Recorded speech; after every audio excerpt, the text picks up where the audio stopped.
Hey there, and welcome back to Crime Whisper. I know many of you tune in to unwind and drift off to sleep. So before you settle in, how about dropping a comment below to let me know where in the world you're listening from? And if you're enjoying these stories, don't forget to hit that like button and subscribe for more, right? Let's get comfortable, relax, and dive in. Shanti Cooper was a devoted mother to her son, Jackson, whom she shared custody of with her ex, Jim Cooper. Their marriage ended in 2013, marking a new beginning for Shanti after the divorce. She was ready to start dating again, but soon realized the dating world had completely changed since she last entered it. Online dating had become the new normal, eager to embrace this modern approach. Shanti created a profile on Match.com as she browsed through potential matches. She chatted with several men, but none caught her attention quite like David Tronis like Shanti. David had recently come out of a long-term marriage. Both were looking for something lighthearted at first, but their bond quickly deepened through constant phone calls, texts, and emails. After months of connection, David made a bold decision. He packed up his life and moved to Orlando, Florida, to be closer to Shanti.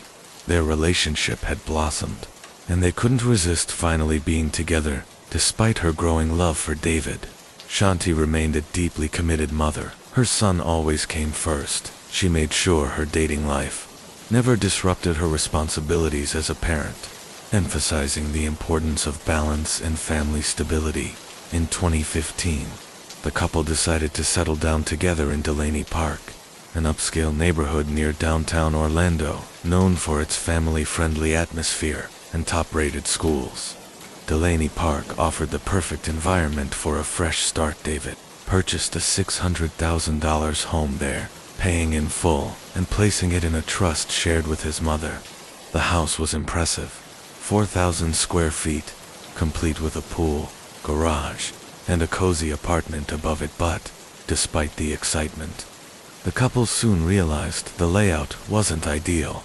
The upstairs bedrooms were small and oddly designed, so they decided to take on a massive renovation project to transform the property into their dream home. Fueled by her love of design, Shanti agreed to finance the renovation. They hired a team of contractors and completely gutted the interior, aiming to rebuild the home from the ground up. During construction, Shanti moved into the apartment above the garage, keeping her routine intact, while David stayed in the garage itself, spending most of his days with their dogs and overseeing every inch of progress. But soon, progress became obsession for David.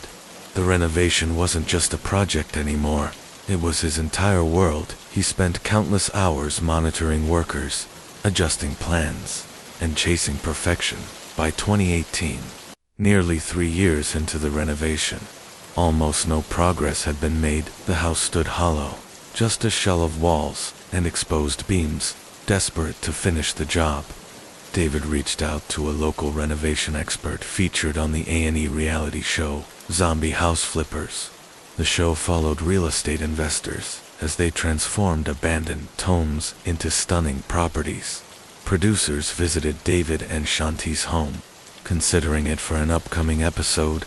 Amid the chaos of construction, the couple made a surprising move. They secretly married in 2017. Even Shanti's beloved grandmother had no idea, but those close to her weren't shocked. She'd always been fiercely private about her personal life. By April 2018, Zombie House Flippers was ready to begin filming at their home. However, when producers tried to coordinate details, they ran into an unexpected problem. It was nearly impossible to get David and Shanti to sit down together, and soon, the producer began to notice something was off between David's overwhelming enthusiasm and Shanti's growing detachment. The cracks in their relationship began to show. While David seemed fully invested in the idea of turning their renovation into a TV opportunity, Shanti appeared to be simply humoring him. Tension hung in the air, especially when it came to the house. Shanti had poured a significant amount of her own money into the renovations, yet her name wasn't even on the trust that owned the property. David had promised to include her, but that promise never materialized, and the unspoken resentment between them only deepened by late April 2018. Things seemed to be stabilizing on the surface. The couple appeared to be finding their footing again. But on the afternoon of April 24, 2018, everything changed. Day 3:51 p.m., David Trans dialed 911 in a panic through frantic sobs. He told the dispatcher that he had found his wife Shanti, unresponsive in the bathtub in the background of the call. His screams echoed through the line as he struggled to explain what had happened when police arrived at the home in Delaney Park. They found Shanti dead in the bathtub. The area was immediately sealed off as a crime scene, and David was transported to the police station for questioning. During the interview, David claimed the day had started like any other, according to him. Shanti woke up between 7 o'clock and 7:30 a.m., around 9:30. He went out for his usual morning walk, leaving her at home when he returned. He said he spent some time measuring parts of the house for renovation plans afterward. He left again, this time around noon, to take their dogs to Park of the Americas, an off-leash park near the Orlando Executive Airport. David said he often went there to let the dogs run free and enjoy the open space before leaving. He didn't speak to Shanti. He assumed she was in the garage apartment, relaxing after returning home. David claimed he went straight to the yard to handle some chores about 30 minutes later. He decided to head inside. That's when he noticed the faint sound of running water coming from the bathroom. The door, he said, was slightly ajar. He pushed it open and froze inside. Shanti was lying motionless in the tub, half submerged in the water. David said panic took over. He dialed 911 immediately. Desperate for help. During his interview, David spoke about how happy Shanti had been, how she was excited about their future, and the vision they shared for their home. On the surface, his story seemed believable. He appeared distraught, but detectives weren't convinced. Something about his account didn't sit right. When officers had arrived at the scene earlier, they noticed something peculiar. The bathroom was completely dry. There were no puddles, no splashes, nothing that would suggest David had pulled his wife out of the water, or even attempted CPR. Then came another red flag. Shanti's injuries. Her body was covered in bruises and blood, injuries far too severe to be the result of a simple fall. An autopsy later confirmed the detectives' worst fears. Shanti had died from blunt force trauma and strangulation. Her death was officially ruled a homicide. Detectives confronted David about the inconsistencies. When asked about blood found on Shanti's bed, he dismissed it, claiming it was from her menstrual cycle, but the sheer amount of blood made that explanation impossible to believe. Investigators began to explore possible motives. They asked if the ongoing renovations had caused friction between them. David said no. They asked if Shanti was upset about not being on the home's trust again. He denied it. Then came a chilling discovery. Shanti had a life insurance policy worth $250,000. With David listed as the sole beneficiary, the detectives began to suspect financial motivation. They also pressed David on whether her death could have been the result of rough or accidental intimacy, but he flatly denied ever harming her, despite his denials. The detectives were convinced they were looking at Shanti's killer. They believed the tears on the 911 call were rehearsed, an act meant to mask guilt, and during his interview, his emotional outbursts seemed to come and go in ways that felt unnatural. Before leaving the station, David agreed to take a polygraph test, but it was late, and no certified examiner was available that night. So, for the moment, David Trans was released. Before walking out of the station, he provided a DNA sample, and detectives knew this wasn't the end of the story. Before David left the police station that night, detectives collected his DNA, fingerprints, and nail clippings for comparison with any evidence found at the scene. They hoped these samples would reveal a tangible link between David and Shanti's murder back at the couple's Delaney Park home. Investigators combed through every inch of the crime scene. They noticed that Shanti had one earring still on, and the other placed neatly on her nightstand, next to her watch. It appeared she had been getting ready for bed at the time of the attack. Her cell phone, also resting on the nightstand, showed no activity past 11:30 p.m. on April 23, 2018.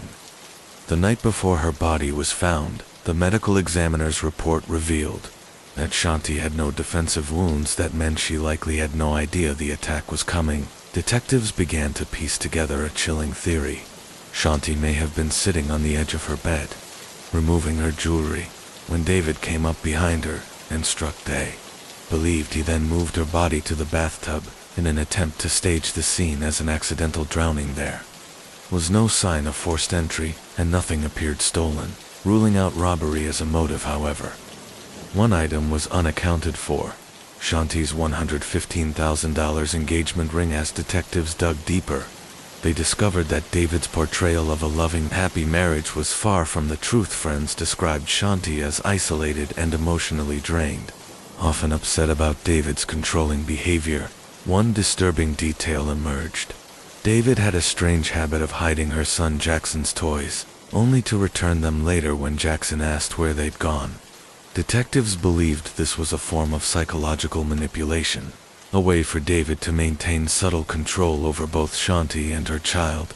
Their suspicions were confirmed when they searched the garage, where David had been sleeping. Inside, they found a refrigerator unplugged and filled with children's toys. This discovery sent chills down the investigators' spines. It was as if David had been playing a game, taunting the people closest to him.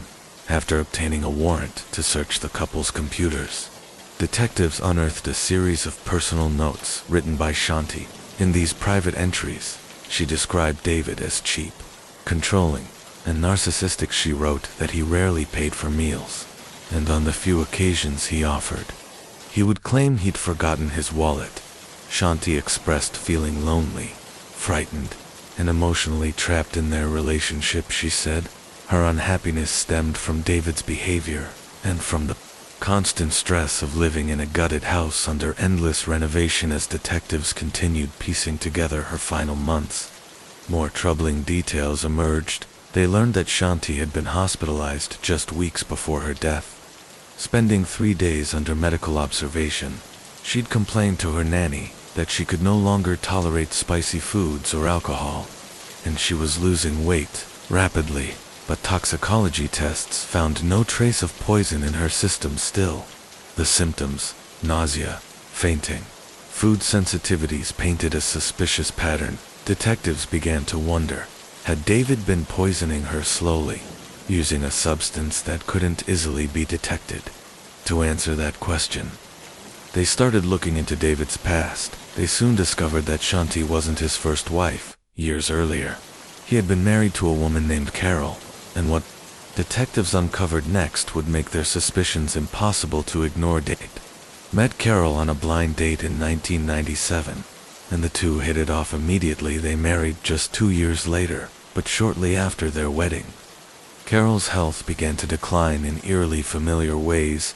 She suffered chronic nausea, fainting spells, and severe reactions to spicy food and alcohol, almost identical to what Shanti had experienced before her death. Carol, as close friends, told investigators they had always suspected something was wrong, that perhaps David had been behind her mysterious illness. Determined to know more, detectives flew to Minnesota in November 2018 to meet Carol in person. During the recorded interview, Carol recounted years of unexplained pain and recurring immune issues that doctors never managed to diagnose. She told investigators something that made the entire room fall silent. "You have to understand my history," she said quietly, "because once you do, you'll see that he was responsible for everything that happened to me." Carol took a deep breath before continuing her story. She described David as charming at first, attentive, funny, even gentle, but that facade didn't last long. Within months of their marriage, she began noticing small, unsettling changes in his behavior. He became secretive and controlling. He managed their finances tightly, often refusing to let her see receipts or bank statements. Then, her health started to spiral downward. At first, it was mild nausea, then came fainting spells, dizziness, and extreme fatigue. Doctors couldn't figure out what was wrong. Test after test came back normal. Carol said it was as if her body was shutting down for no reason. David, however, seemed almost indifferent. He'd tell her she was exaggerating, that it was all in her head sometimes, when she'd feel sick after dinner. He'd suggest it was something she ate, something she did wrong. Her friends told detectives that David often insisted on preparing her meals, even when she wasn't hungry, and whenever Carol refused to eat. Arguments would follow. The parallels between Carol's account and Shanti's last months were chilling. The detectives left Minnesota convinced that they were dealing with a pattern of abuse, a man who thrived on control and manipulation back in Florida. The investigation intensified. Forensic analysts continued examining every piece of evidence from the Delaney Park home. They discovered traces of Shanti's blood in multiple areas, not just in the bathroom, but also near the bedroom, supporting the theory that she had been attacked elsewhere and later moved. David's fingerprints were found on several surfaces nearby, including areas inconsistent with his version of events. When detectives cross-referenced his DNA samples, they found minute traces under Shanti's fingernails, not enough to prove a struggle, but enough to suggest close contact during her final moments. Meanwhile, David's behavior after the murder began raising even more suspicion within days of Shanti's death. He started reaching out to contractors and real estate contacts, talking about continuing the renovation project and finishing the home. As planned, there was no visible sign of grief. He even spoke with Zombie House Flippers producers again, asking if they were still interested in filming. Detectives found this cold detachment deeply unsettling to them. It wasn't the behavior of a man mourning his wife. It was the behavior of someone trying to move on from a problem. Over the following months, the case against David slowly solidified. Investigators built a timeline of the couple's last night together. Shanti's last known phone activity was at 11:30 p.m. On April 23rd, neighbors reported hearing loud arguing coming from the house around midnight, followed by silence the next morning. David claimed to have gone for his walk, taken the dogs out, and found her later that afternoon. But surveillance footage from a nearby property contradicted his story, showing David outside during times when he claimed to be away. Everything pointed in one direction. By August 2018, the Orlando Police Department, with the assistance of the state attorney's office, officially labeled Shanti's death a domestic homicide. A warrant was issued for David Tron's arrest. He was taken into custody without incident when detectives confronted him once more with the evidence, the autopsy, the inconsistencies, the blood, the timeline. David simply stared at them and said, "You're wrong, I loved her," but his words rang hollow. Prosecutors charged David with first-degree murder. He was held without bail at the Orange County Jail as the case moved toward trial years later. When the trial finally began, the courtroom heard everything: the hidden manipulation, the emotional control, the obsessive renovations, the secret financial decisions. Shanti's friends and family sat in silence as prosecutors played the 911 call. David's fake sobs echoing through the room. Forensic experts detailed how her body showed signs of strangulation and multiple blunt force injuries, none consistent with an accidental fall. And perhaps most haunting of all were Shanti's own words, read aloud from her computer notes, describing her fear, her loneliness, and her realization that the man she married wasn't who he seemed. After hearing weeks of testimony, the jury took only a few hours to decide. David Trons was found guilty of first-degree murder in the death of his wife, Shanti Cooper Trons. He was sentenced to life in prison without the possibility of parole. The verdict was read. Shanti's family held one another tightly, tears of relief and heartbreak mingling in silence for them. Justice had come, but at a price no one should ever have to pay. And that is the tragic story of Shanti Cooper Trons, a woman who wanted nothing more than love, stability, and peace, but instead found herself trapped in the illusion of a dream home that became her final resting place. Detectives pressed Carol about the possibility that David had poisoned her, but she vehemently denied it. She told them her symptoms continued even after they separated, insisting he hadn't intentionally harmed her. Still, Investigators couldn't ignore the eerie similarities between Carol's mysterious illnesses and Shanti's rapid decline then. A new lead arrived, an employee at Club Orlando, a private men's spa that offered hot tubs, pools, a gym and private dark rooms. Contacted detectives. Memberships at the club required a pass or subscription, and the employee told investigators that David Trans kept multiple memberships, renewing them reliably every 6 months. The employee even claimed to have seen David engaging in sexual activity with other men at the club, people who knew. Shanti told detectives she would never have tolerated that kind of life from her husband. Detectives began to ask whether she might have discovered David's affairs, threatened to leave him, and refused to keep funding the renovation. A confrontation that could have ignited lethal fury. Forensics soon delivered stronger evidence.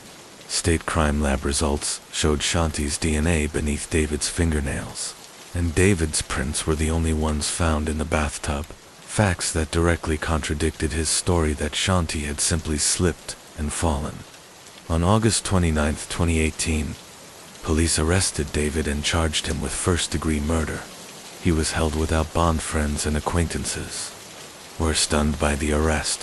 Some accused police of rushing to close the case, but detectives methodically followed every lead. They tracked down a homeless man in Delaney Park, a tipster who resembled Woody Harrelson, and cleared him. They interviewed Shanti's ex-husband, Jim Cooper, and ruled him out after confirming an alibi. A search of David's mother's home, where he had been staying, produced a critical find: Shanti's missing $115,000 engagement ring, tucked inside a suitcase. That discovery tightened the noose around David. In July 2019, a jailhouse informant provided a startling piece of the puzzle. The inmate said David had confessed that Shanti had found incriminating text messages on his phone exposing multiple sexual relationships.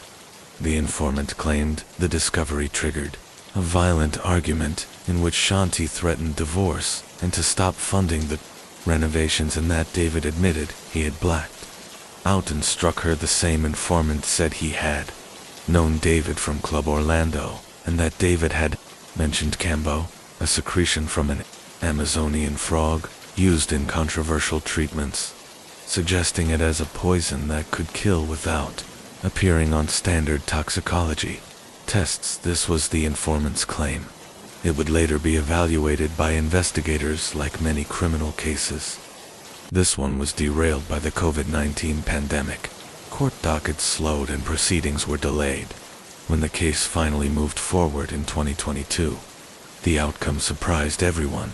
After evaluations by medical experts for both the defense and prosecution, David was found incompetent to stand trial. The experts concluded, after careful review, that he could not meaningfully understand the proceedings or assist in his own defense, and the trial was suspended while his competency status was addressed. Following the court's ruling that David Trans was incompetent to stand trial, he was transferred from the Orange County Jail to a state psychiatric facility for treatment. The goal was simple: to restore his competency so that the legal process could continue, but months turned into years, and David's mental condition became the subject of heated debate between doctors, prosecutors, and Shanti's grieving family. Psychiatrists described David as detached, delusional, and emotionally blunted. He often stared off blankly when spoken to, refusing to answer questions about Shanti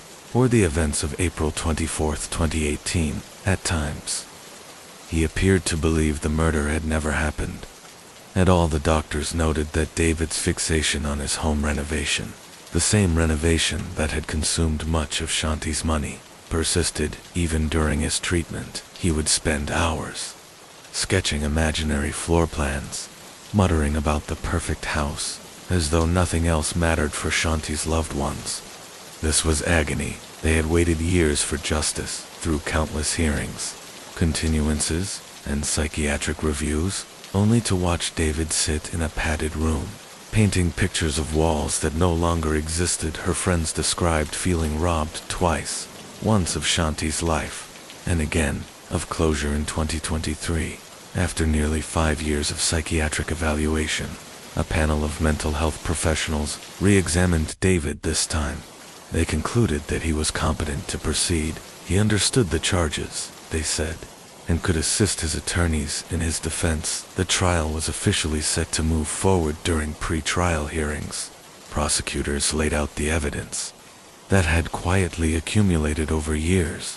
The DNA beneath David's fingernails, the missing engagement ring hidden in his luggage, his inconsistent statements to police, the computer notes written by Shanti, expressing fear and emotional exhaustion, the jailhouse confession, where he admitted that an argument over his secret life had spiraled out of control. Prosecutors painted David as a man obsessed with control, a narcissist who couldn't tolerate the thought of losing Shanti's money, her status, or her obedience. They alleged that, when Shanti finally decided she'd had enough, he chose to silence her forever. The defense, meanwhile, clung to the argument that the death had been a tragic accident, a fall in the bathtub. They emphasized his mental instability, suggesting that his emotional breakdown after the crime was evidence of confusion, not guilt. As the trial unfolded, the prosecution's narrative struck a deep chord with the jury. Photos of Shanti's injuries, the blood patterns in the bathroom, and testimony from detectives painted a chilling picture. David had struck her from behind, moved her body into the tub, and tried to stage the scene as an accident. Then, in the days that followed, he played the part of the grieving husband. Rehearsed and hollow. After 2 weeks of testimony, the courtroom fell silent as the jury returned with their verdict: guilty. David Trans was convicted of first-degree murder in the death of his wife, Shanti Cooper Trans. The judge sentenced him to life in prison without the possibility of parole. Outside the courtroom, Shanti's friends wept, some holding photos of her smiling face. Her son, Jackson, now older, released a short statement through the family: "We waited for the truth to win. Now it has."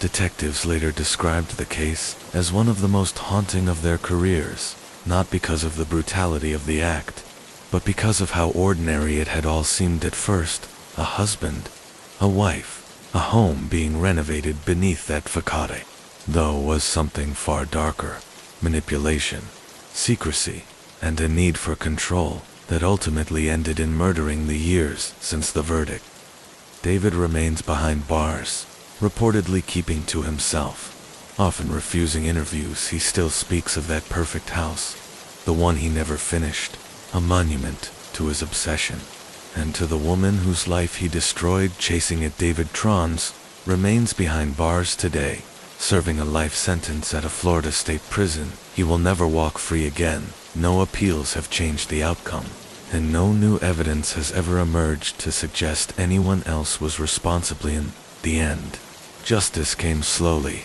nearly 5 years after Shanti's death, but it did come. The case left behind more than a conviction. It left a warning. Sometimes, the most dangerous people aren't strangers in the dark. They're the ones who smile across the dinner table.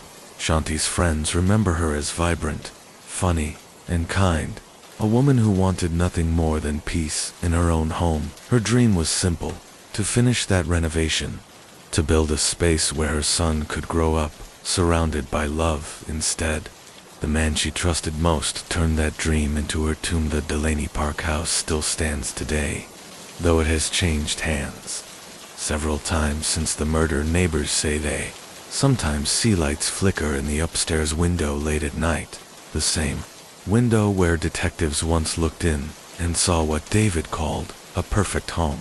But there's no such thing as a perfect home built on lies. And that's the story of David and Shanti Trans, a marriage that began with luxury and ambition and ended in jealousy, deception, and murder. Mirror above the sink, and faint streaks of what appeared to be dried blood smeared along the tiled floor. A towel, also stained, was left half submerged in the bathtub. One of the officers noted that the scene looked as if someone had tried to clean up quickly, but had stopped midway. Inside a wastebasket, detectives found traces of red-stained tissues and wet paper towels, along with a pair of rubber gloves. It was clear that something terrible had happened inside that bathroom, but there was still no sign of either Peter or QCWHEN. Investigators continued to search the bedroom. They discovered QC's phone sitting on the nightstand beside her wedding ring, her purse, passport, and car keys were all still inside the house. These details made one thing painfully clear. QC had not left willingly. Detectives issued an immediate bolo. Be on the lookout for Peter Chadwick's vehicle, a black Lexus SUV. At first, they feared both Peter and QC might have been abducted, but that theory began to unravel the next morning when Peter himself called 911, not from Newport Beach, but from San Diego, more than 100 miles away. In a shaky voice, Peter told dispatchers that his wife had been kidnapped and killed by a man named Juan. According to Peter, Juan was a painter who had done work on their home.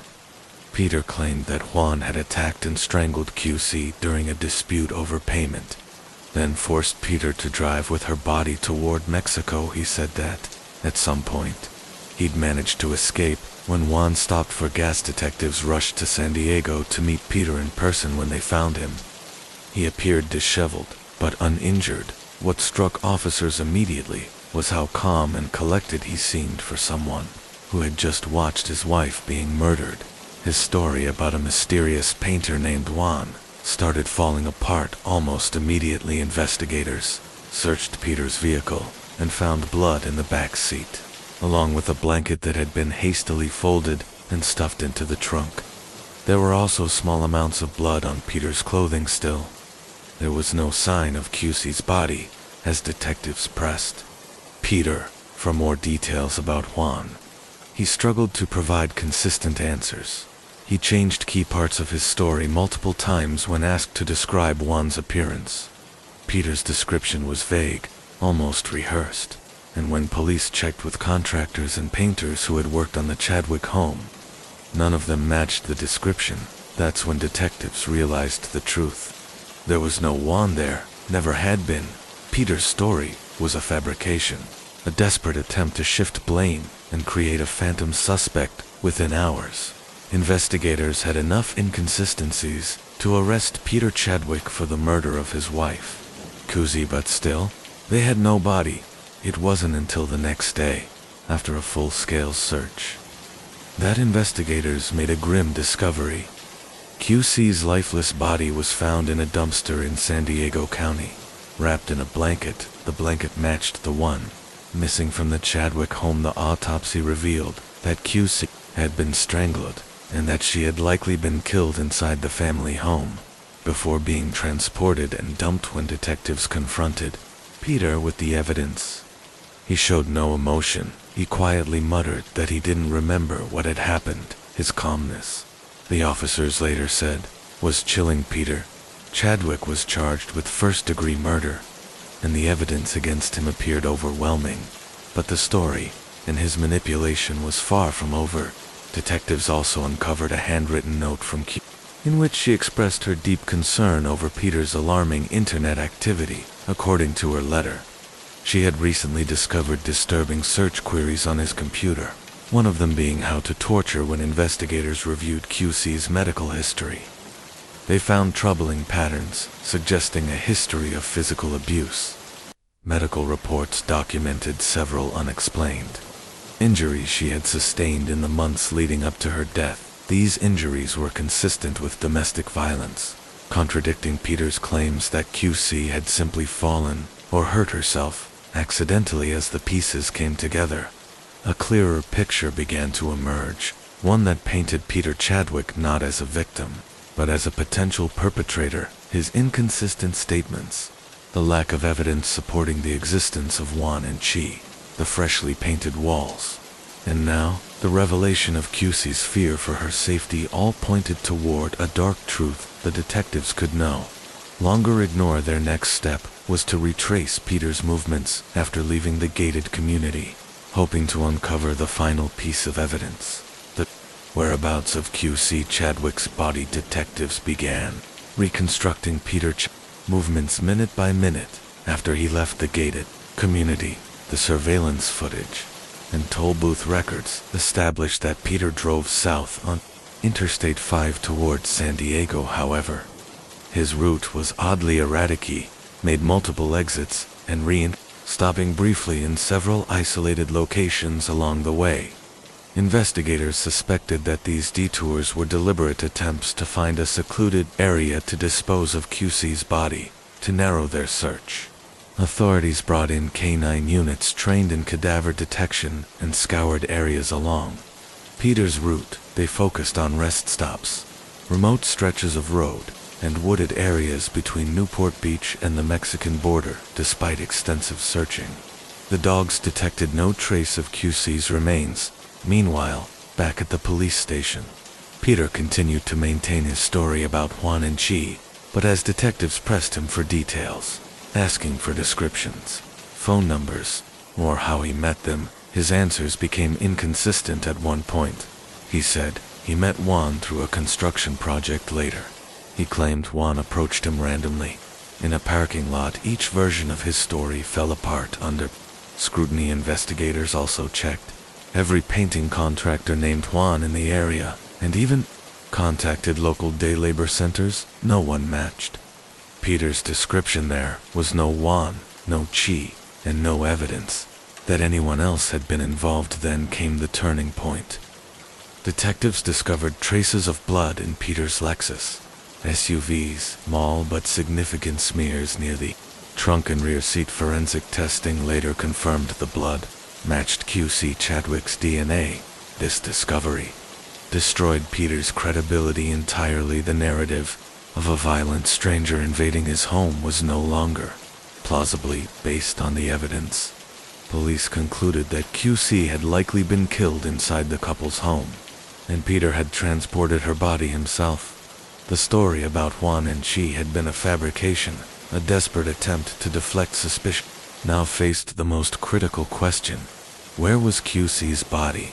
In the following days, search teams expanded their investigation to include various remote locations Peter had passed through on October 16th, 5 days after Peter's phone call.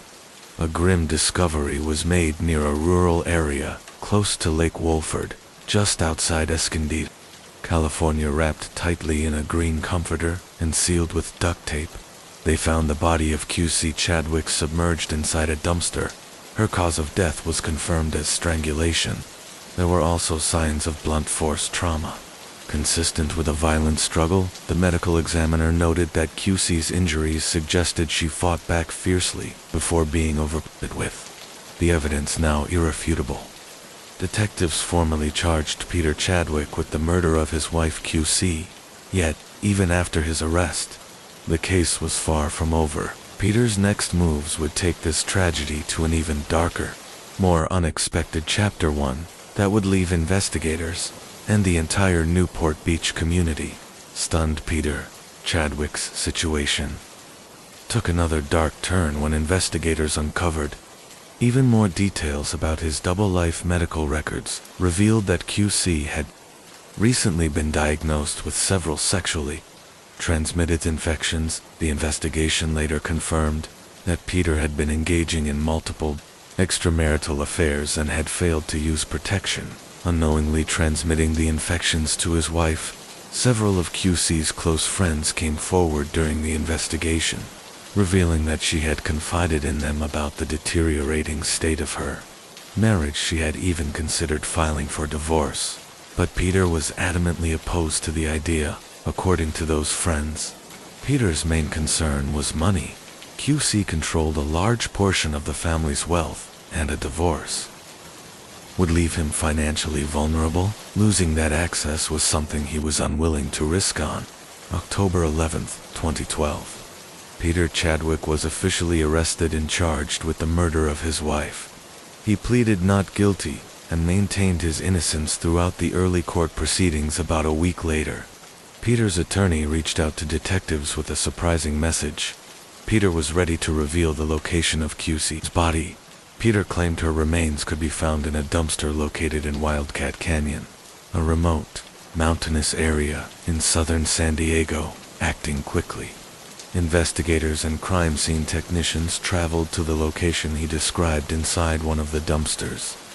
They discovered several of QC's personal belongings, her purse ID card, and roughly $20,000 in cash beneath those items, wrapped tightly in a green comforter. Investigators found human limbs protruding from the fabric. The heartbreaking discovery confirmed their worst fears, that the medical examiner's office. An autopsy confirmed the remains were QC Chadwick's. The cause of death was determined to be strangulation, with additional evidence of blunt force trauma despite being charged with murder. Peter was granted bail, set at $1 million, a decision based on his lack of prior criminal history and strong family ties. Within California, the court imposed several conditions. He was required to surrender his passport, remain within the state, and have no contact with QC's relatives while out on bail. Peter stayed with his father in Santa Barbara. He appeared cooperative, attended his court dates, and even spent time with his 3 sons, all while secretly preparing to flee. Investigators later learned that Peter had emptied his safe deposit box, taken out large cash advances, and begun purchasing literature and DVDs about how to survive while living as a fugitive. When Peter eventually vanished, a massive manhunt ensued due to his wealth and planning. Tracking him proved difficult. The Newport Beach Police Department sought help from the U.S. Marshals Service, who used airport and financial records to trace his movements. Footage revealed that Peter took a cab to Santa Barbara Airport, but never boarded a flight. Instead, he left the terminal and disappeared. Search of his home revealed maps, books about life in Canada, and guides on how to disappear. Detectives suspected he was attempting to cross the Washington border into Canada on foot for years. The search dragged on with no success, despite numerous leads suggesting sightings in Canada. None were ever confirmed by 2018, nearly 6 years after his disappearance. The case had gone cold until detectives decided to reignite public attention. Partnering with their department's public information office, they launched a new outreach effort given the rising popularity of true crime podcasts. They created one titled Countdown to Capture. The podcast debuted in September 2018 and quickly gained traction worldwide. Tips began flooding in from as far away as Japan and Ukraine soon after. The U.S. Marshals added Peter Chadwick to their 15 most wanted list and announced a $100,000 reward for any information leading to his arresting. The final episode of Countdown to Capture, the lead detective issued a direct message to Peter himself, urging him to think about his children and the years he had already lost. The message was stern but personal. It's time to do the right thing. Peter, you can't hide forever. The renewed campaign worked. Investigators eventually discovered that Peter had not gone north toward Canada, but south. Across the border into Mexico, he had been living quietly in the small colonial town of Pátzcuaro, in the Mexican state of Michoacán, known for its colorful architecture, cobblestone streets, and artisan markets. The town was the perfect place for someone looking to vanish. Peter checked into a modest hotel under the alias Paul Cook, claiming to be a relative of someone who disappeared aboard the missing Malaysia Airlines Flight 370. A bizarre but convincing story that gained the trust of locals. He even sought the help of a local real estate agent to find an apartment, though the agent later described him as strange and emotionless despite his unsettling demeanor. Peter managed to form a relationship with a local woman named Claudia, who would unknowingly play a role in his eventual downfalls. Peter and Claudia grew closer. Their relationship appeared to deepen into genuine companionship in May 2016. Peter, Claudia, and Claudia's sister decided to attend a concert together during the drive. However, Claudia's sister noticed Peter behaving strangely behind the wheel, driving erratically, and at unsafe speeds. She repeatedly asked him to slow down, but Peter ignored her pleas. Moments later, his reckless driving caused a devastating crash. The accident proved fatal for Claudia, who died at the scene. Her sister suffered critical injuries and remained in a coma for 15 days. Peter, on the other hand, escaped with only a limp in the aftermath of the tragedy. The local district attorney's office reached out to Claudia's grieving family. They were asked to sign documents granting Paul Cook, Peter's alias, full immunity in Claudia's death. The papers portrayed him as a kind man who was not at fault for the crash, overwhelmed by grief and confusion. Claudia's family reluctantly signed the documents, believing it would bring closure. It was only later, after the shock faded, that they realized they had made a grave mistake by then. It was too late. Peter Chadwick had vanished once again. The manhunt reignited, and investigators soon learned that Peter had resurfaced in Valle de Bravo, a beautiful lakeside town in central Mexico's state of Puebla. The town, famous for its tranquil scenery and lush forests, offered Peter a perfect hiding place, but his paranoia eventually betrayed him after seeing a televised investigative report about himself. Peter grew terrified when his iPad suddenly stopped working a few hours later. He became convinced that U.S. Marshals had traced him in a panic. He packed up his belongings and fled the town, moving next to Cholula, one of the oldest continuously inhabited cities in the world, known for its historic charm, ancient pyramids, and vibrant music and dance traditions. It was there, in August 2019, that the breakthrough finally came. Acting on a credible tip, U.S. Marshals and Mexican authorities tracked Peter down within 24 hours. He was promptly arrested and extradited to the United States to face justice for the murder of his wife. QC Chadwick, faced with overwhelming evidence and years on the run behind him, Peter eventually pleaded guilty to second-degree murder. The judge sentenced him to 15 years to life in prison, marking the end of a long and haunting case that had spanned continents and consumed 7 years of investigative effort. Another story of love, deception, and tragedy was unfolding thousands of miles away, this time involving Anna Lissick, a woman whose pursuit of a better life in America would end in unimaginable horror. Born in 1983 in war-torn Serbia, Anna grew up in Belgrade with a love for languages and literature. She earned a bachelor's degree in French from the University of Belgrade.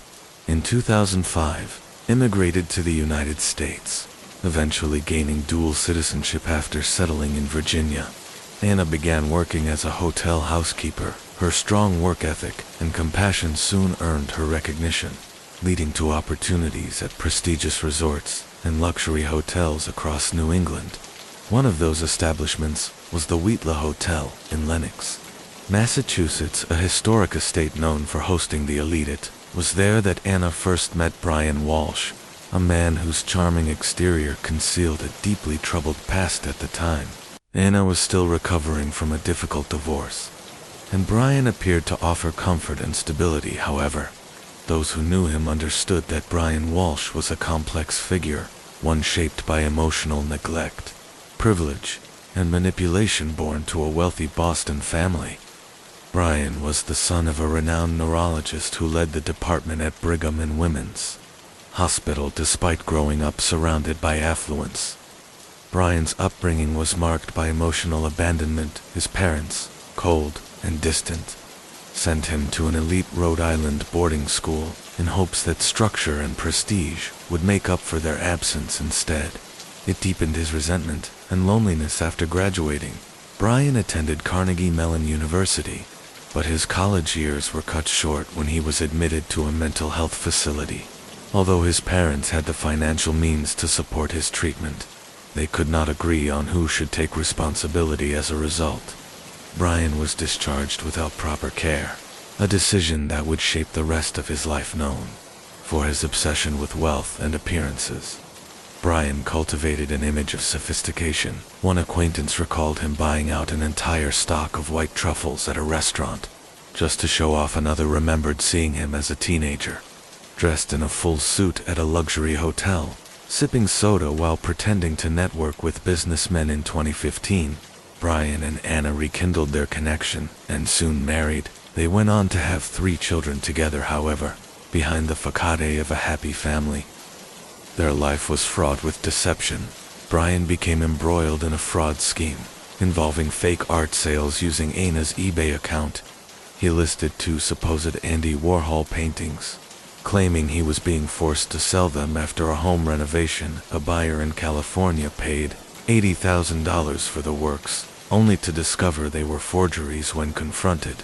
Brian deflected blame, but the buyer filed a lawsuit against Anna, believing she was complicit. This marked the beginning of a downward spiral, one that would soon lead to betrayal, violence, and the disappearance of Anna Walsh, in a case that would shock the nation.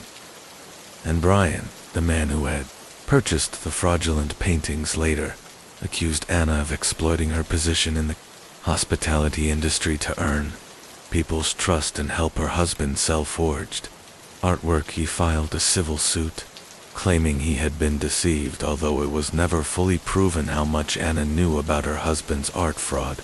Her own words revealed a complex picture in a letter to the judge. Anna described Brian as a devoted stay-at-home father, praising his efforts with their children, yet her actions told another story, one of quiet preparation for an uncertain future behind the scenes. Anna had already begun moving her and her son's belongings into her home in Washington, D.C., suggesting she was bracing for the possibility that Brian would soon face prison. Tamana was admired by everyone who knew her, a woman of strength, professionalism, and empathy. She carried herself with grace and purpose, both in her career and at home. Her colleagues respected her for her discipline and attention to detail. She was the kind of person who always gave her best and never cut corners, but beneath her driven exterior, she was also a deeply devoted mother. Her 3 sons were her world, and she worked tirelessly to provide them with the best life possible, even when her demanding career required her to travel. Anna made sure to stay closely connected with her boys through calls, texts, and Facebook. She bridged every mile between them while she handled her work responsibilities. Brian managed the home front, an arrangement that became even more defined when he was placed under house arrest for his role in the art fraud scheme. With Anna traveling frequently, Brian took on full responsibility for their sons and household, doing his best to create a sense of stability despite the chaos surrounding them. On New Year's Eve, 2022, the Walshes welcomed a close friend into their home around 8:30 p.m. to celebrate the holiday. Anna greeted their guest with her usual warmth and cheer, while Brian prepared dinner in the kitchen. The night was filled with laughter, photos, and conversations about the year ahead. Their friend left around 1:30 a.m., and everything seemed perfectly normal. No sign of tension or trouble. But the next day, when that same friend texted to thank them for the evening, only Brian responded. Anna, who was usually quick to reply, said nothing at first. It seemed strange, but not alarming. That changed when, days later, Anna missed her scheduled flight from Logan International Airport to Washington, D.C., and her colleagues and husband reported her missing. When questioned, Brian told detectives that Anna had left home early on January 1st to catch a flight for a sudden work emergency. He said he was asleep when she left and believed she had taken a rideshare to the airport, but investigators quickly discovered there were no records of any Uber or Lyft trips that morning, no flight tickets, no credit card charges, no surveillance footage of her at the airport. It was as if Anna Walsh had simply vanished. Search teams scoured the wooded areas near the Walsh home in Cohasset, joined by state and regional police units. Over 50 officers, along with K-9 teams and divers, worked tirelessly to locate any trace of her, but no clues emerged. Then, 6 days after Anna's disappearance, a chilling email arrived, sent from Richard Walker, 9984, at gmail.com, at 5:18 p.m. It read, "We have the so-named Anna Walsh here. We had a deal for $127,000, but she messed up. We have her here with us, and if she doesn't pay, she'll never be back. We know the FBI and police are involved. Good luck finding us." But the ransom message lacked any instructions or means of contact, leading detectives to believe it was a hoax, perhaps an attempt to divert attention as investigators dug deeper.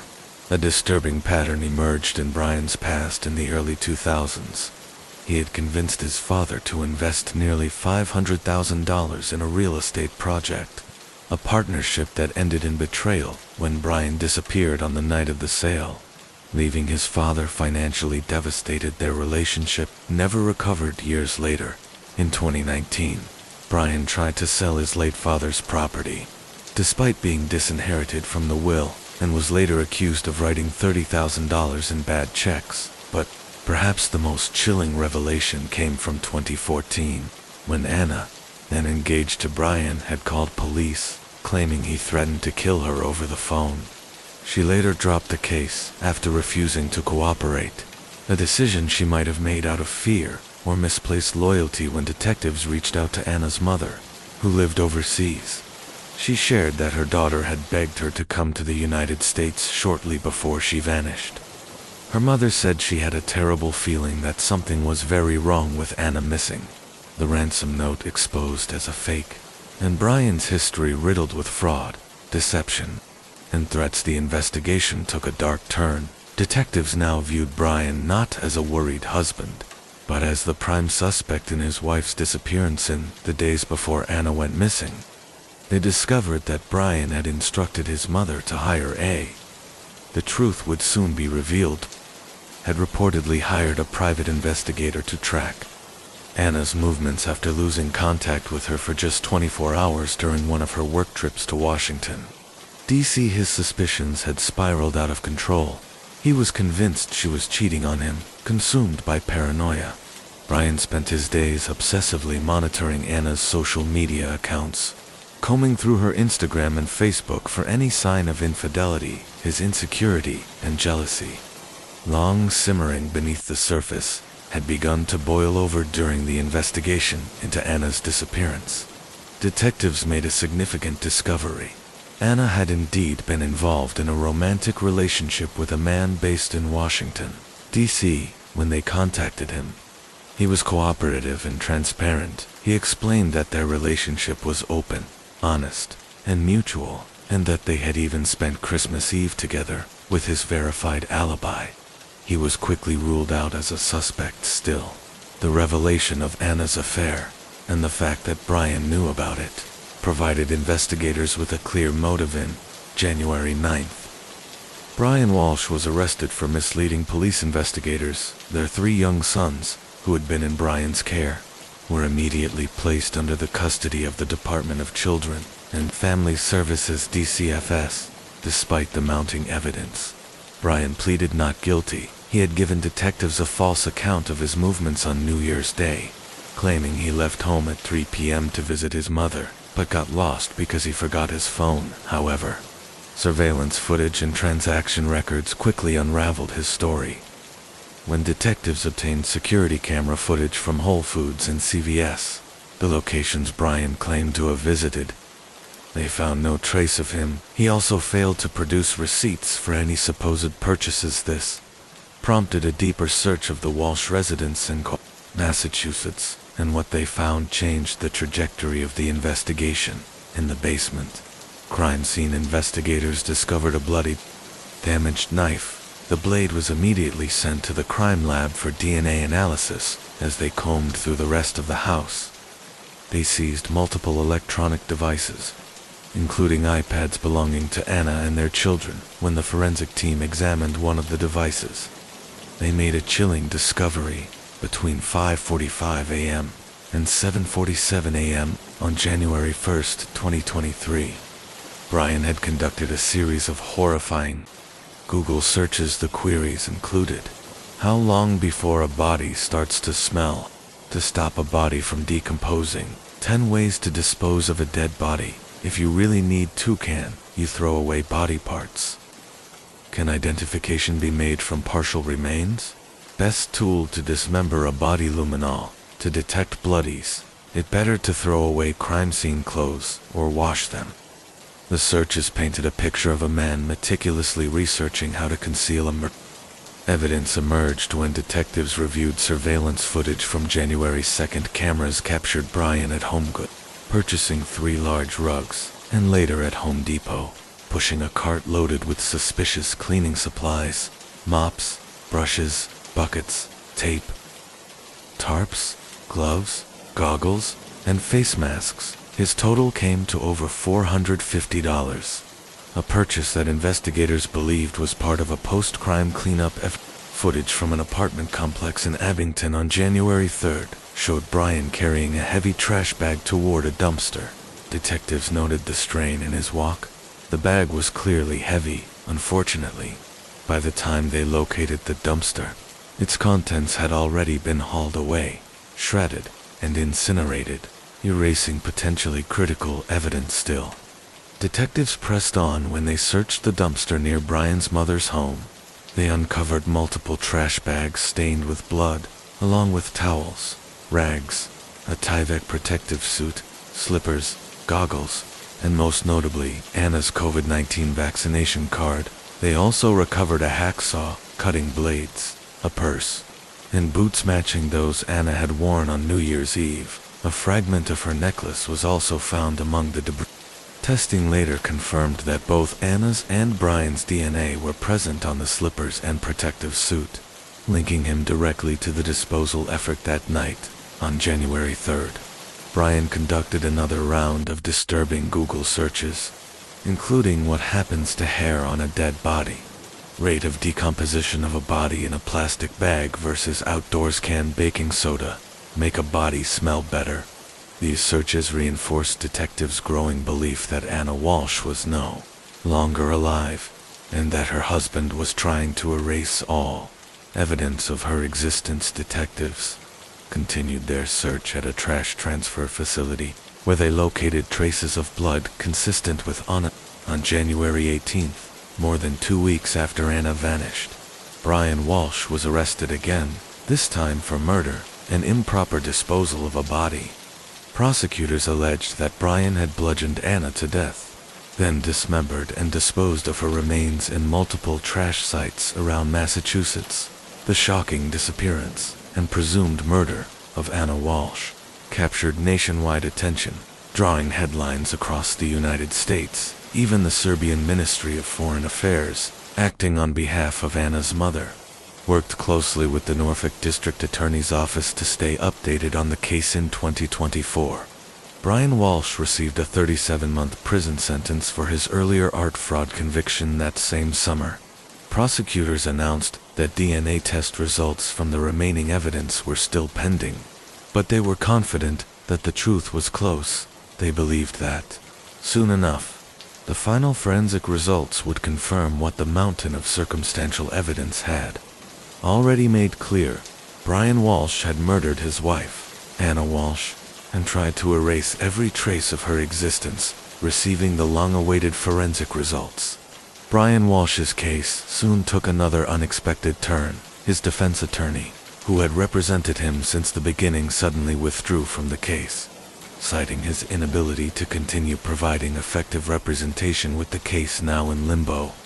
The court appointed Larry Tipton, a seasoned public defender known for handling complex criminal cases.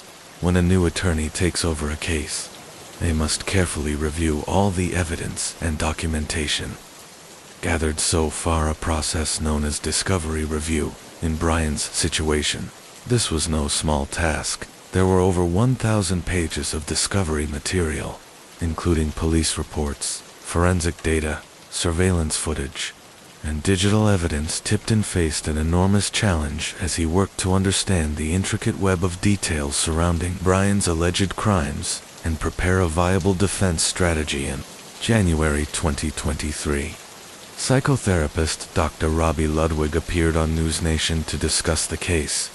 Though she had never met or treated Anna or Brian Walsh, Dr. Ludwig shared her professional opinion based on years of experience dealing with domestic relationships and behavioral psychology. According to Dr. Ludwig, it was possible that Anna had been trapped in an abusive relationship long before her disappearance. She theorized that Brian may have felt threatened by Anna's financial independence and success, which could have triggered feelings of inadequacy, anger, and resentment. In her view, Brian's lack of contribution to the household finances, combined with existing mental health struggles such as depression, anxiety, and rage, might have pushed him into a psychological spiral.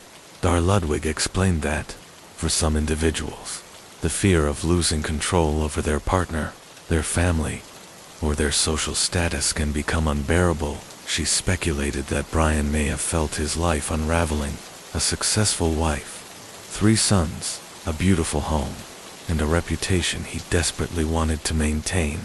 The idea of losing everything could have driven him toward a breaking point. During that same News Nation segment, an image of Anna Walsh appeared on screen. One she had posted to Instagram not long before her disappearance. In the selfie, Anna had a visible wound above her eye and a bruised lip. Her caption read, "Mild concussion, bruised lip, and a cut #vulnerability." While there was no direct evidence linking Brian to her injuries, the post added to growing speculation about the possible turbulence within their marriage as the case continued. Anna's friends and family remained deeply distraught. They believed she deserved a proper funeral, a chance to be laid to rest with dignity, yet, without locating her remains, and with Brian refusing to cooperate, they found themselves trapped in a painful limbo, despite months of searching and countless investigative leads. Formal funeral arrangements for Anna Walsh could not be made. Her loved ones continued to hold on to hope that one day they would uncover the full truth, and finally give Anna the farewell she deserved. Rob Lemon was a man whose presence filled every room he entered, towering and broad-shouldered, with a tattoo of his last name inked boldly across the back of his head.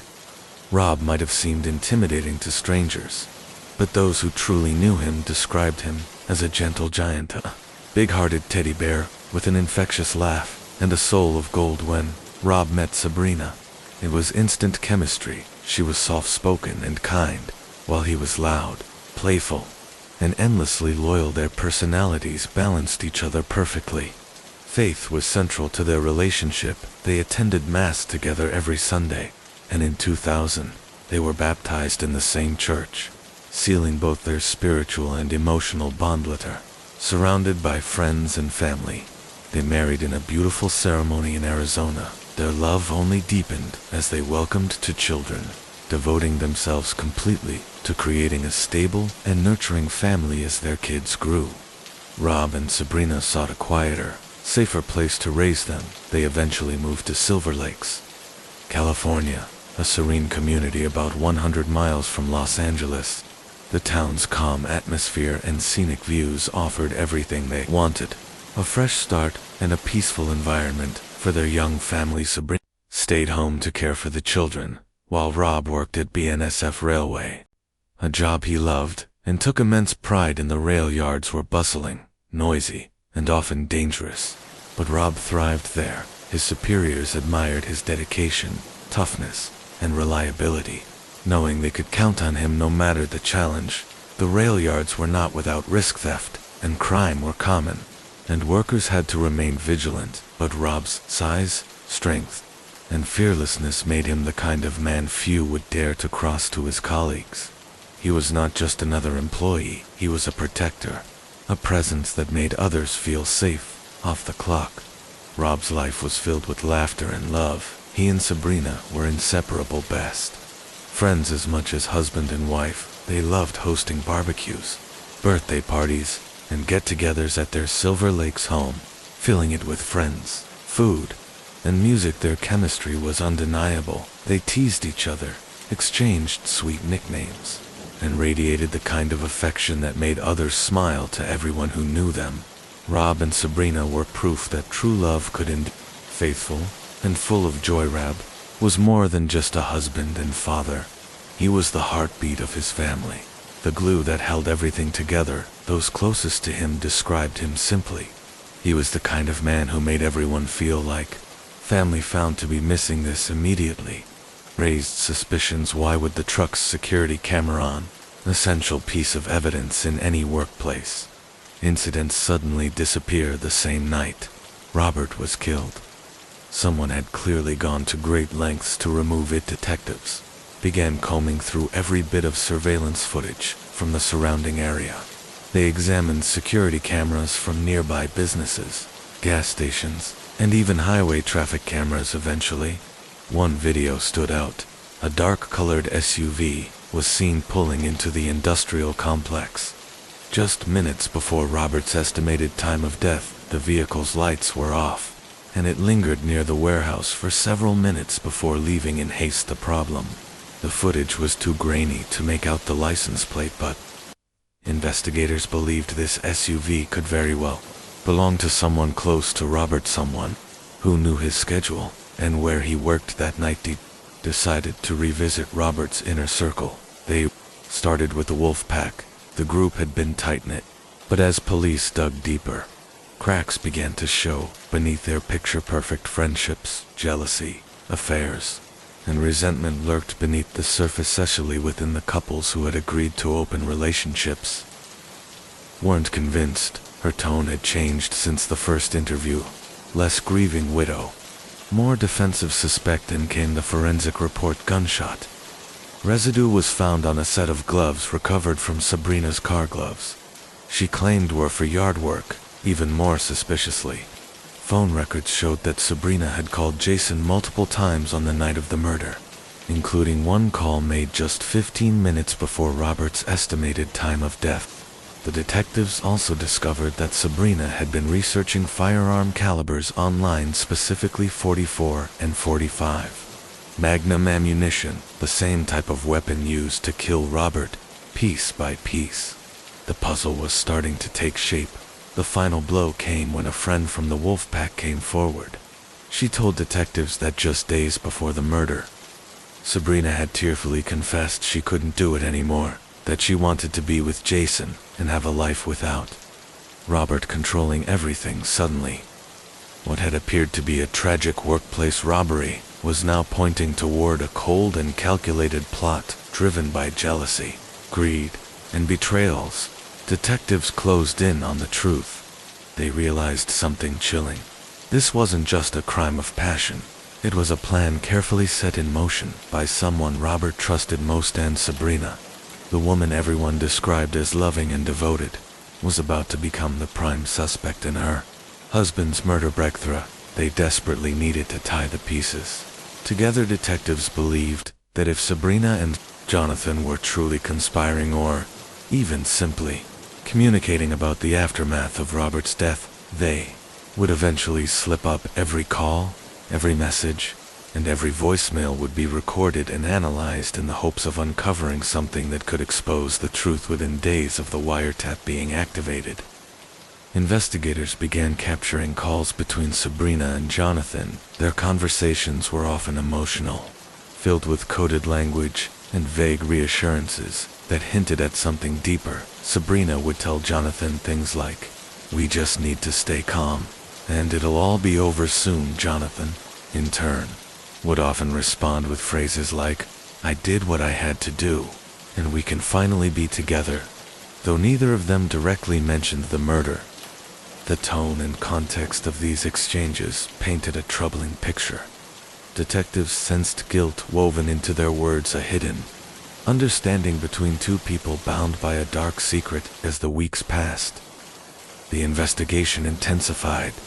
Detectives gathered phone records showing that Sabrina and Jonathan had been in frequent contact in the days leading up to Robert's death, sometimes speaking for hours late at night. Even more damning, Jonathan's cell phone had pinged near the BNSF warehouse on the very night of the murder, placing him just miles from the crime scene. When investigators confronted Sabrina with this evidence, she appeared shaken, but continued to deny everything. She claimed Jonathan had simply been a friend who was checking in on her, and that any talk of doing what he had to do was being taken out of context. But the detectives weren't buying it. The turning point came when a new recording surfaced from the wiretap. In it, Jonathan's voice trembled as he told Sabrina, "They're closing in on us. I can't live with this forever." Sabrina quickly hushed him, replying, "Don't say that on the phone. We'll talk later, okay?" That single sentence was enough to confirm what investigators had long suspected. Sabrina and Jonathan were hiding something monumental building on this.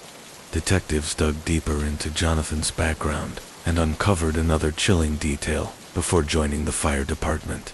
Jonathan had received extensive firearms training and was known to own several high-caliber handguns. including a .44 Magnum, the same type of weapon used in Robert's murder. The weight of evidence was now undeniable, investigators believed. Jonathan Hearn had murdered Robert in cold blood, and Sabrina Limon's lover had orchestrated it from the shadows, but without a direct confession or eyewitness testimony. Their case was still missing the one crucial element it needed to go to trial. The detectives knew they were close, but they needed Jonathan or Sabrina to crack under pressure. What they didn't realize was that their patience was about to pay off, because soon one of them would break hand. When they did, the shocking truth behind Robert's murder would finally come to light. This accusation, insisting that money had never been a factor in her relationship with Robert or her connection to Jonathan. She told the court that she loved her husband deeply, and that, despite their marital struggles and the introduction of an open relationship, she never wanted harm to come to him. But the prosecution painted a very different picture, one of manipulation, greed, and betrayal. Prosecutors argued that Sabrina had grown dissatisfied with her marriage and saw Jonathan not only as a romantic escape, but as a way to start over free from the life she had built with Robert. They presented evidence suggesting that, following Robert's death, Sabrina attempted to access his life insurance policies and retirement funds. According to them, the potential financial windfall served as a strong motive. The prosecution emphasized Jonathan's testimony, describing Sabrina as the mastermind behind the plot. Jonathan's confession detailed a chilling pattern of planning and persuasion.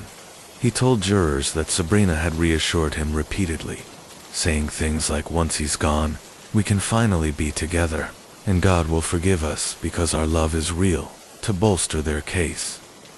Prosecutors played recordings of phone conversations between Sabrina and Jonathan after Robert's death. In these calls, the two discussed their future, even making plans for vacations together. The timing of these conversations, they argued, reflected a disturbing lack of remorse. Sabrina's defense team, on the other hand, worked tirelessly to undermine Jonathan's credibility. They portrayed him as a jealous, obsessive lover who had acted on his own impulses after realizing Sabrina would not leave her husband. The defense argued that Jonathan's testimony was nothing more than a desperate attempt to reduce his own sentence by blaming Sabrina for a crime he alone had committed. During cross-examination, Sabrina's attorney highlighted inconsistencies in Jonathan's statements. At one point, Jonathan admitted that he had lied to detectives during his initial interviews. The defense seized on this, insisting that his cooperation with the prosecution was a calculated move, an attempt to save himself from a life sentence despite Sabrina's repeated denials. The jury was captivated by the intense emotional complexity of the case they had before them. Two conflicting narratives, one of a woman seduced by passion and greed, and another of a man consumed by obsession and guilt. After weeks of testimony, closing arguments began. The prosecution reminded the jury of the evidence, the affair, the phone calls, the staged crime scene, and Jonathan's detailed confession, all pointing, they argued, to Sabrina's role in orchestrating her husband's murder. The defense countered by painting Sabrina as a victim of manipulation, a woman trapped between two men, one her husband, the other a lover who had taken matters into his own hands. They implored the jury to see her as someone grieving, not guilty.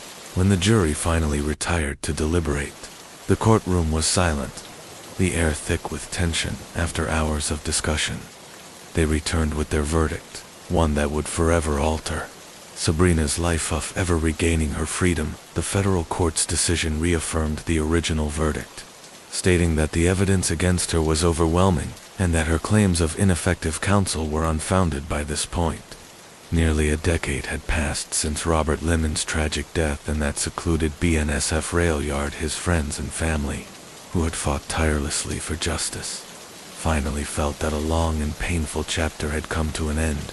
Sabrina remained behind bars, maintaining her innocence and portraying herself as a victim of manipulation and poor legal representation. Yet the facts, the affair, the incriminating text messages, and the damning testimony from Jonathan Hearn painted a picture that few could ignore.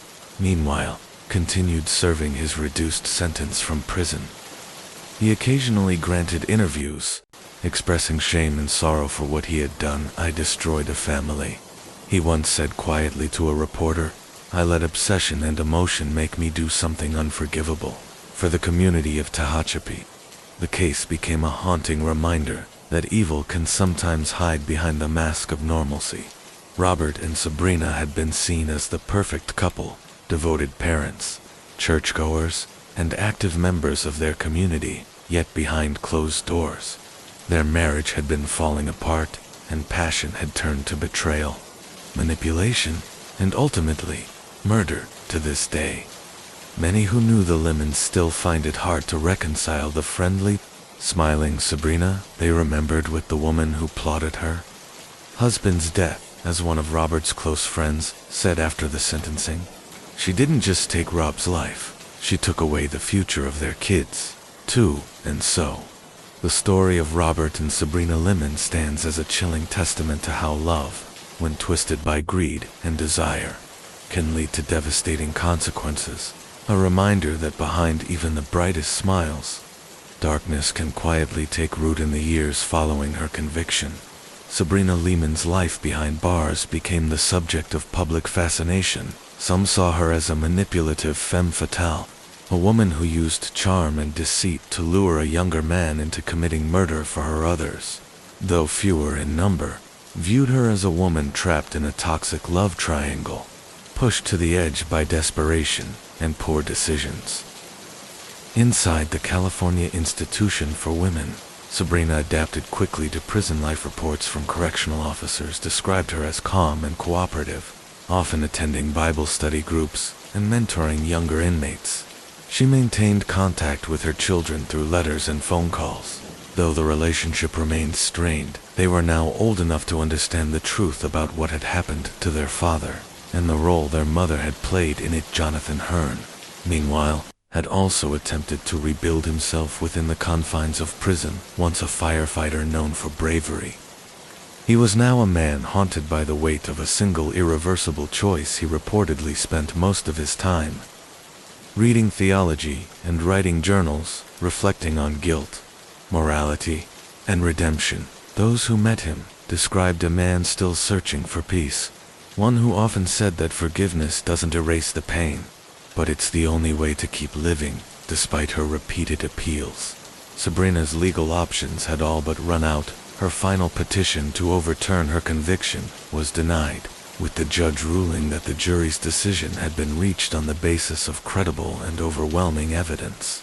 The ruling noted that Sabrina's communications with Jonathan, including the flirtatious and explicit texts, demonstrated clear intent and premeditation outside the courtroom. Public opinion remained divided. Documentaries, podcasts, and television specials dissected the case from every angle. Some commentators suggested that Sabrina's beauty and charm had clouded public perception, making it easy for some to sympathize with her. Others pointed out that she had every opportunity to walk away from the affair, but instead chose to let her lover take a man's life for Robert Lemon's family. Closure was complicated. They had justice, but not peace, his sister once told a reporter.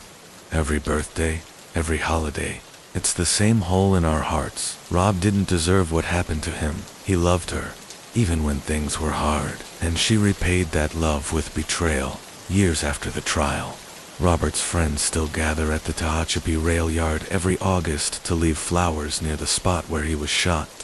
It has become a quiet ritual, a moment to remember not just how he died, but how he lived. A devoted father, a kind neighbor, and a man whose only mistake was trusting the wrong people. Sabrina Lemon will likely spend the rest of her life behind prison walls. And while she continues to proclaim her innocence, the evidence and the scars left behind tell another story, one of deception, obsession, and a love affair that turned deadly. It's a case that still lingers in the minds of those who followed it. A chilling reminder that sometimes the most dangerous kind of betrayal comes not from an enemy, but from the person who once vowed to love you. Forever top of form, bottom of formas, the years passed. The story of Robert and Sabrina Lemon began to fade from the headlines, but it never truly disappeared. True crime enthusiasts continued to revisit the case, dissecting every detail, every inconsistency, and every emotional moment from the courtroom. The case became a symbol, not just of betrayal and murder, but of how ordinary lives can collapse under the weight of secret. Sabrina's name would occasionally resurface in news updates when she filed new petitions or sought sentence reviews, though each attempt met the same fate: denial. Judges consistently ruled that there was no new evidence substantial enough to warrant reconsideration. Still, she remained determined, writing letters to journalists and legal advocates, insisting that she had been misunderstood and unfairly portrayed by the media. In one of those letters, later published by a crime blog, Sabrina wrote, "I am not the monster they made me out to be. I made mistakes. Yes, but I never wanted Robert to die. I loved him. Even when things were broken, people have painted me as manipulative, but I was a woman drowning, and Jonathan was the one who pulled me under for some." Her words sounded like an attempt to rewrite the narrative for others. They reflected a glimpse of remorse, perhaps even denial, from someone unable to accept the gravity of her choices. Jonathan Hearn, now in his late 30s, remained largely out of public view. His cooperation with authorities had spared him a life sentence, but not a lifetime of guilt. In interviews, prosecutors admitted that, without Jonathan's testimony, Sabrina might have never been convicted. His detailed confession, from the planning of the crime to the execution, was what finally tied the threads together.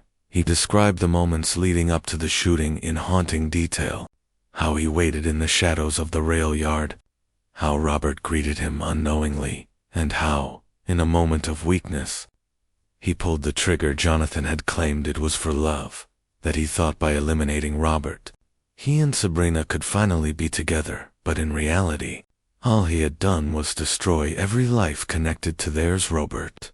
His parents never forgave either of them. They raised his 2 children after the murder, ensuring they grew up far away from the chaos that had consumed their parents' lives for years. They shielded the children from the harsh details of the case, but as they grew older, the truth inevitably surfaced. The pain that followed was immeasurable, the kind of loss that time could dull but never erase. In interviews, friends described Robert as a man full of life, laughter, and faith. He was the type of person who greeted everyone by name, who loved barbecues, and who always had music playing in the background. That image, a happy, ordinary man, made his death all the more tragic. And so, the legacy of the Lemon case endures as a cautionary tale, a story of temptation, deceit, and the destructive power of hidden desires. Behind the facade of a perfect marriage lay resentment, manipulation, and a forbidden love that spiraled into something irreversibly dark. Even today, when people in Tehachapi speak of the case, there's a somber tone in their voices. It's not just about a murder, it's about the loss of trust,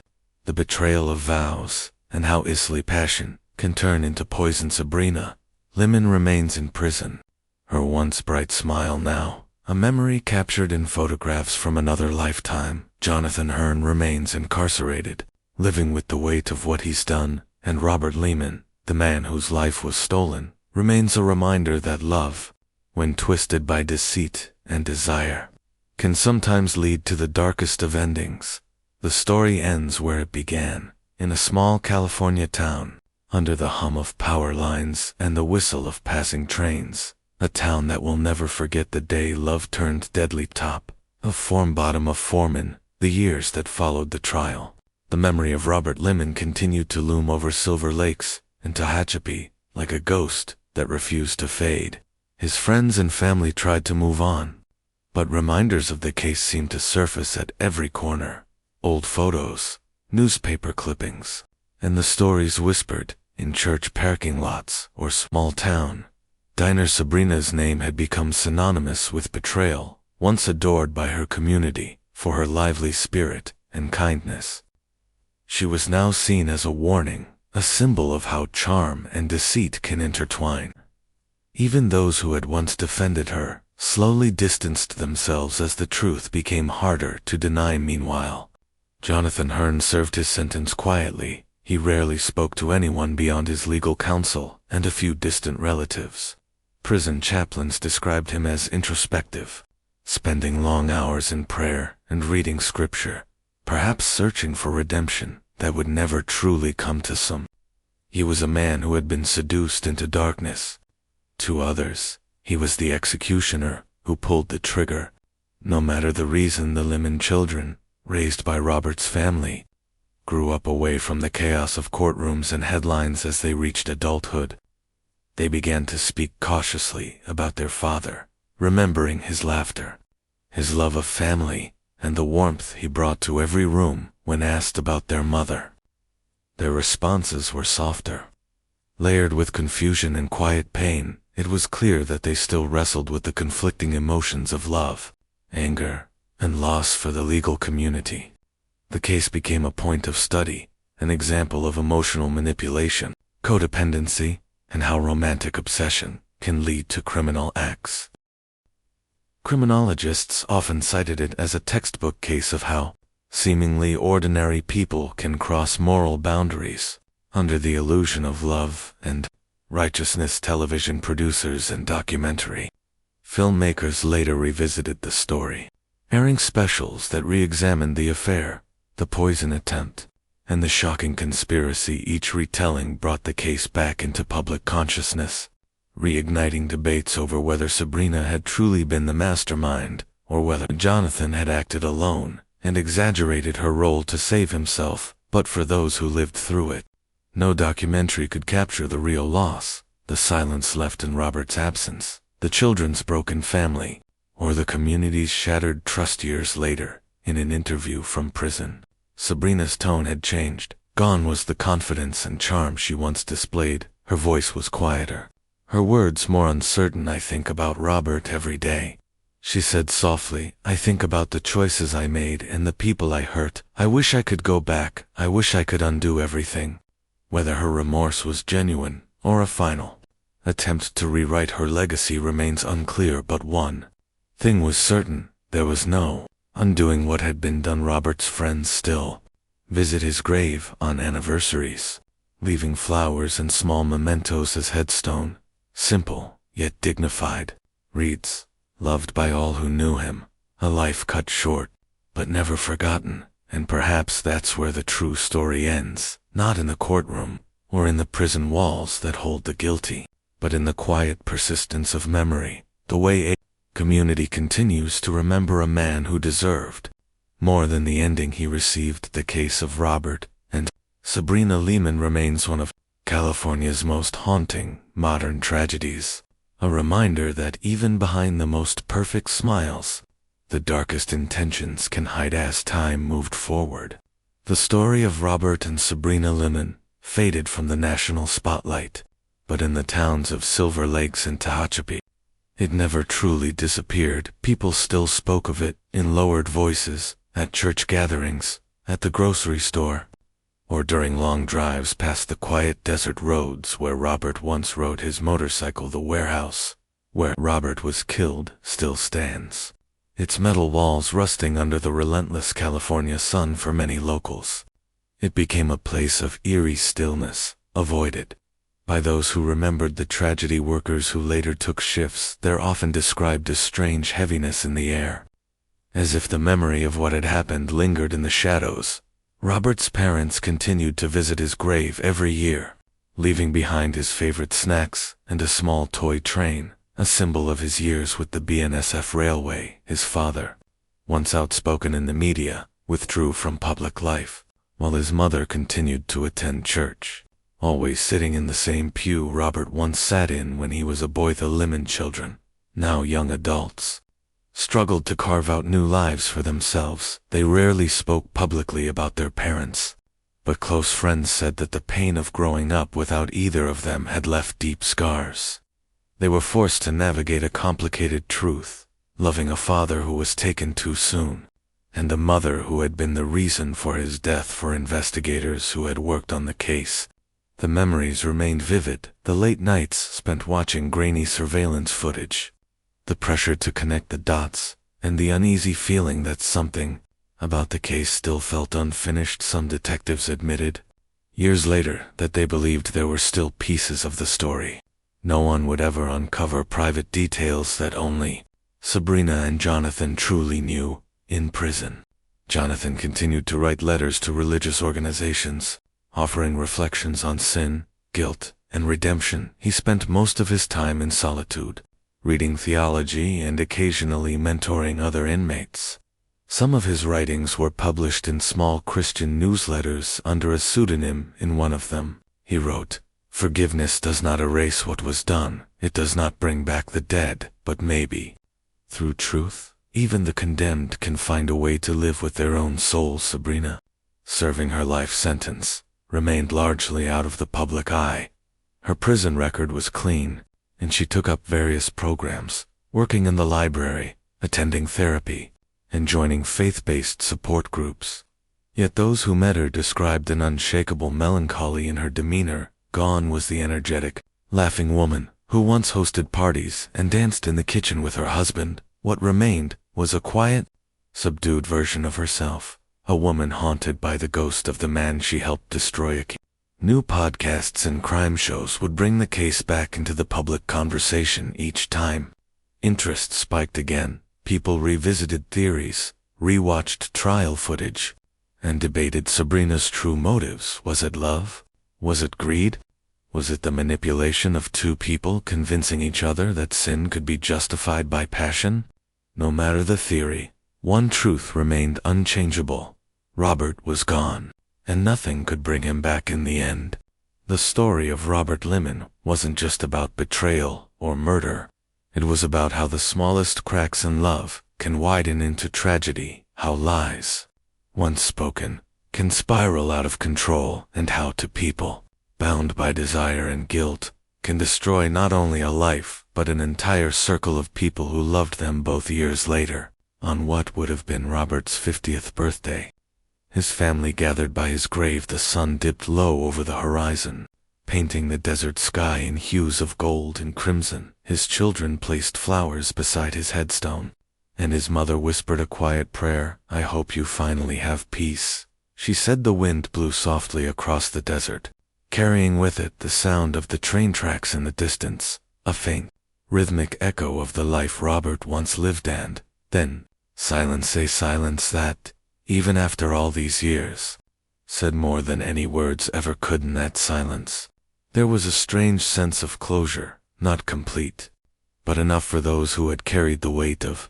Robert's death. For nearly a decade, his family had long learned that justice, no matter how thorough, never truly heals the heart. It simply gives you permission to keep breathing, to keep moving forward one day at a time. After the sentencing, Silver Lakes changed. The once lively parties, the laughter echoing through the neighborhood streets, and the easy gatherings that had defined the Wolfpack were gone. People moved away.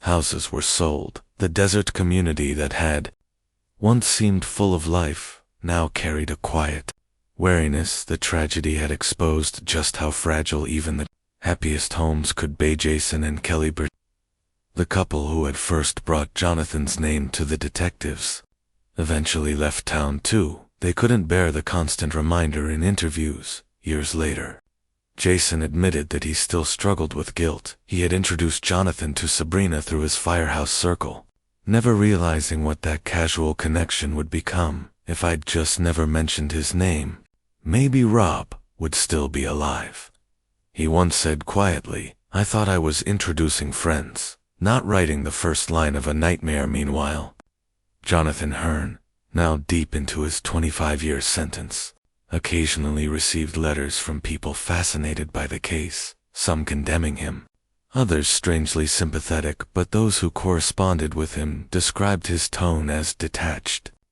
as if he had made peace with the idea that this was the life he deserved. One inmate, who later wrote about meeting Jonathan, said, "He talked about Sabrina like someone talks about a ghost, not like she was alive, but like she haunted him." And Sabrina, time did not soften her reality. Her appeals exhausted.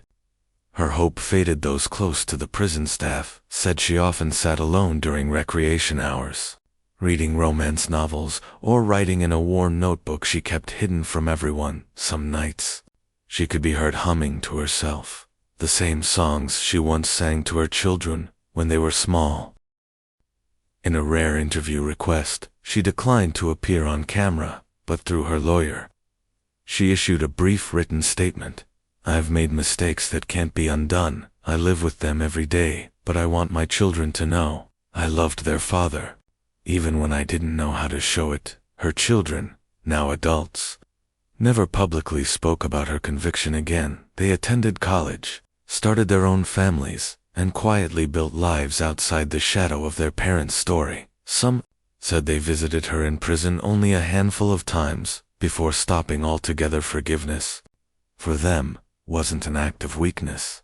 It was a way of survival. The detectives who had once been so consumed by the case eventually retired, yet, for some, Robert's photo still sat in the corner of their office, not as a trophy of solved crime, but as a reminder of how passion, deceit, and desperation could twist ordinary lives into tragedy. Every August, a small memorial run was organized in Robert's memory by former railway co-workers. They didn't talk about the murder anymore. They talked about the man, his jokes, his work ethic, how he never failed to help someone fix a broken truck or share a beer after a long shift. Life, as it always does, moved forward. But if you drive through Tehachapi late at night, past the old warehouse where it all began, the wind still howls through the empty lot. Locals say you can sometimes hear the faint sound of a motorcycle engine echoing in the distance, a ghostly reminder of the night love turned deadly, a night that began like any other and ended with betrayal, bullets, and broken hearts that would never fully heal. So the story of Robert and Sabrina Lemon stands as one of California's most haunting modern tragedies, not just a tale of murder, but of how desire, guilt, and faith collided in a storm that destroyed everything in its path. In the end, love didn't save them. It consumed them. Years past, the world moved on, but in Silver Lakes, the story of Robert and Sabrina Lemon lingered like a ghost that refused to fade. It became a kind of modern, cautionary tale, whispered among neighbors, retold in church sermons, dissected in late-night true crime podcasts. People who had once danced at the Lemons' backyard parties now spoke about them in the past tense, as if they had been characters in a story rather than real people. The desert air, once filled with laughter and barbecue smoke, carried only the memory of what once was. Every August, the anniversary of Robert's death cast a quiet shadow over the small town. Some left flowers near the warehouse fence, others simply bowed their heads when the date came around, remembering the man who had once been the heart of their community, and the shocking way it had all ended. The Lemon children, now in their late 20s, had built quiet, private lives far away from the cameras. They rarely spoke of their parents. The few who had met them described them as polite, but guarded, people carrying a pain that never quite healed. Their father's side of the family remained a constant in their lives. Every Christmas, they gathered in a small church in Victorville, lighting a candle in Robert's name. The tradition had started the year after the murder, when everything was still raw. Over time, it became less about grief and more about memory, a quiet celebration of the man they had lost. But even as time dulled the sharpest edges of pain, the unanswered questions still lingered. Had Sabrina ever truly loved Robert? Had Jonathan acted out of love or obsession? And did either of them ever truly understand the depth of the destruction they caused? Jonathan's letters from prison painted a portrait of a man tormented by guilt, yet resigned to his fate. In one, he wrote, "We always tell ourselves that love is pure, but what I felt wasn't love, it was fire, the kind that burns everything it touches." He no longer sought parole hearings or media attention. His world had shrunk to a cell, a Bible, and the occasional letter from his mother. Inmates said he often kept to himself, quiet and reflective, his eyes distant, as if he was living in the past. Sabrina, on the other hand, remained an enigma despite multiple requests. She never gave an interview, never wrote a book, never attempted to publicly defend herself again. She lived out her days quietly behind prison walls, working in the library, attending church services, and occasionally volunteering to tutor other inmates. Some said she still wore her wedding ring, a symbol of the man she claimed to love, but helped destroying one of her few written correspondences. She penned a simple line that revealed more than any interview ever could. "I wish I could go back to the moment before everything fell apart. I would have told him the truth, even if it meant losing him by the time 2030 arrived." Both Jonathan and Sabrina had faded from public attention. New crimes filled the headlines. New scandals took over the airwaves, but for those who had lived through the story, the detectives, the neighbors, the families, it remained personally a reminder that beneath the surface of even the happiest marriages, the brightest smiles, the friendliest faces, can hide the kind of darkness no one ever expects on. So the story of Robert Lemon endures not just as a murder case, but as a study of human frailty, a tale of love warped by deceit, of faith used as justification, of choices made in moments of weakness that spiraled into irreversible tragedy. The warehouse where Robert was killed still stands. The train tracks still hum softly nearby to most. It's just another quiet corner of Tehachapi. But to those who remember, it's sacred ground, a silent witness to how quickly love can become lethal land when the desert wind sweeps through at night. Locals say it carries two faint echoes, one of a train whistle in the distance, and the other, a whisper of a man who once said he'd rather die than lose his wife, a promise his lover made sure was kept even now. Long after the trials ended and the headlines disappeared, the ripples of the tragedy still reach those who lived closest to it. The desert nights in Silver Lakes remain still, eerily quiet, as though the land itself remembers the Lemon house, once filled with music, laughter, and the smell of grilled food from backyard gatherings, stands silent. New owners moved in years later, unaware of the full story. Yet some neighbors swear that strange things happened there, the soft creak of footsteps at odd hours, the faint hum of a radio that turns on by itself, a door that shuts slowly when no one is around. Maybe it's Robert, an old neighbor once said, still watching over his family, still waiting for peace for the detectives who worked the case.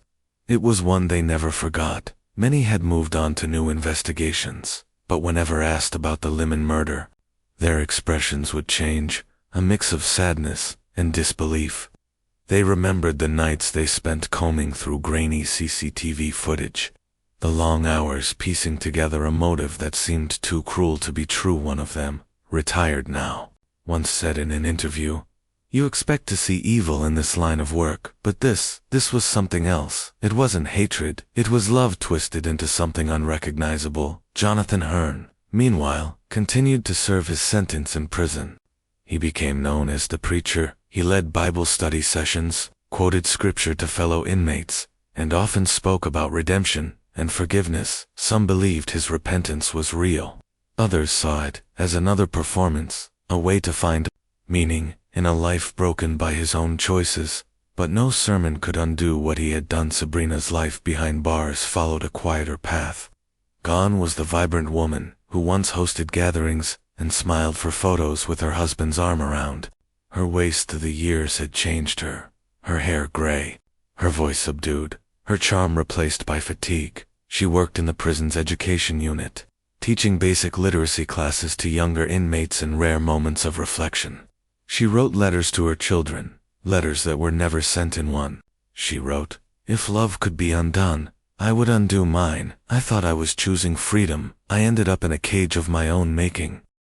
Her appeals failed one after another, each one reaffirming the same truth, that no amount of reasoning could change what had been proven. The evidence, the testimony, the deceit, it was all too deep to erase. Robert's friends, the old wolf pack, scattered over the years. Some moved out of state, others stayed, but their friendships were never the same. Jason and Kelly, who had once been at the center of the Lemon's social circle, struggled with their own guilt for not seeing the signs sooner. Looking back, Kelly told a local reporter, there were moments that didn't feel right, things she'd say about Robert, the way she looked at Jonathan, but we all thought, no, not them, they're perfect in time. Silver Lakes healed, At least on the surface, children grew up, new families moved in, and life returned to its slow desert rhythm. But for those who had lived through the case, there was no real closure, only the lesson it left behind, that love, when twisted by jealousy, pride, and secrecy, can become something unrecognizable, that faith, when misused, can become a weapon, and that even the kindest faces can hide the darkest truths. Every August, as the sun dips behind the mountains and the desert turns gold, a few people still drive out to the cemetery where Robert lies. They bring flowers, say a prayer, and watch the last light fade over his grave. There's no anger anymore, only quiet remembrance. One of his friends once said, "You can't kill goodness, you can take a man's life, but not his spirit." And Robert's spirit, it's still here, in every person who remembers who he really was. And so, the story of Robert and Sabrina Lemon ends not in vengeance, but in memory, a tragic echo carried by the wind across the California desert, a love story turned fatal, forever reminding those who hear it that even the warmest hearts can harbor shadows, and sometimes the dead never really leave. They linger, in the silence, in the guilt, in the places they once called home, whispering the same truth over and over again. Love, when poisoned, destroys everything.